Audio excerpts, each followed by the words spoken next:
A merchant had started building a temple beneath the trees on the outskirts of a town. Every day, the carpenters and the workmen used to go into the town for their midday meals. Now, one particular day, a troop of wandering monkeys arrived on the scene. One of the carpenters, who was in the middle of sawing a log, put a wedge in it to prevent the log from closing up, and then went off. The monkeys started playing on the tops of the trees and the high structures without a care in the world. One poor monkey, not destined to live long, sat down on the half-split log, caught hold of the wedge with his hands, and started pulling it out. And behold, the wedge came out all of a sudden, and the log closed in, but not before the monkey's legs had been trapped in the gap. He was instantly killed. And so, continued Karataka, that's why I said that you should never meddle in other people's business. And our business is to eat whatever has been left by the lion. What? Retorted Damanaka. You think that our only concern is to find food? I don't agree with you, for they say, it's despicable crows that live off whatever is available for eating. Anyway, said Karataka, now that we are no longer in service to the king, why should we bother our heads about it? No, retaliated Damanaka. Don't talk like that, for a man who is not a minister becomes one when he serves the king well. But even a minister can be removed from his post if he fails to serve him well. The servant who pays attention to what pleases or displeases his lord can even get the upper hand over a wicked master. And how can a wise man fail to handle a king when he sees that snakes, tigers, elephants, and lions can be brought under control one way or another? So, under the circumstances, what do you propose to do? Asked Karataka. Today our master and his court are scared out of their wits, replied Damanaka. I shall take it upon myself to find out the cause of their fear. Then I shall use one of the 6 diplomatic methods. To make peace or war, to attack or to entrench, to take protection under a powerful ally, or provoke a quarrel between one's opponents. But how do you know that our master is scared out of his wits? Asked Karataka. You don't have to know anything, replied Damanaka. As Manu said, the thoughts of others can be ascertained in their faces, their gestures, their speech, and the twitching of their eyes. And so, through the power of my intelligence, I shall free the terrified Pingalaka from his fear, and, at the same time, get back my position as minister. But you don't know what service means, said Karataka. How then will you win him over? Well, said Damanaka, while I was playing on my father's lap, I listened to the fables told by Mahatmas, and since then I have remembered the substance of them and have stored them in my mind. Listen, brave men, scholars, and those who know how to serve, only these collect golden roses on this earth. And to serve a king who fails to appreciate the merits of the learned is like plowing a barren land. But do tell me, said Karataka, what will you say to him to begin with? Whatever I say, said Damanaka, must be said at the right time. For even if Brihaspati himself speaks at the wrong moment, he will be insulted. But it's so difficult to influence kings, said Karataka. They are hard and heartless as the mountains, and are surrounded by wicked people. That is true, said Damanaka. But if a king is angry, he must be flattered. His friend should be considered a friend, his enemy an enemy, and his presence should be appreciated. In this way, he can be won over without magic. If that's the case, said Karataka, then it's up to you.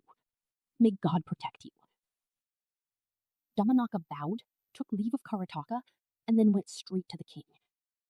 As soon as Pingalaka saw Damanaka coming, he said to his guard, Let Damanaka, the son of my former minister, come in without any hindrance. When Damanaka arrived, Pingalaka spoke kindly to him. Are you happy? Are you happy? He asked. Why have you come to see me after such a long time? "Your Majesty," replied Damanaka, "although my master has no particular work for me, yet I must still offer my services when the occasion demands. The king needs all three types of people, high, middle, and low.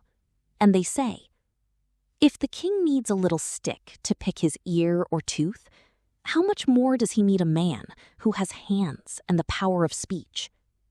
Although we were always with you as your servants, even followed you in bad times, yet our jobs were taken away from us.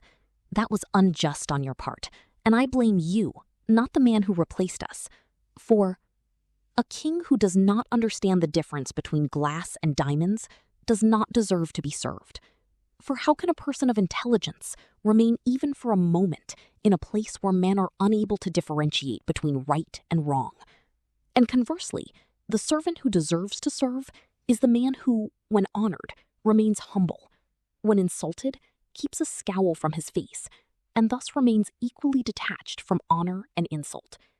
For kings and servants mutually depend on each other. There can be no king without a servant, and no servant without a king. When a king is pleased, he gives to his servants gold in abundance, and they, in return for such honor, sacrifice themselves to him.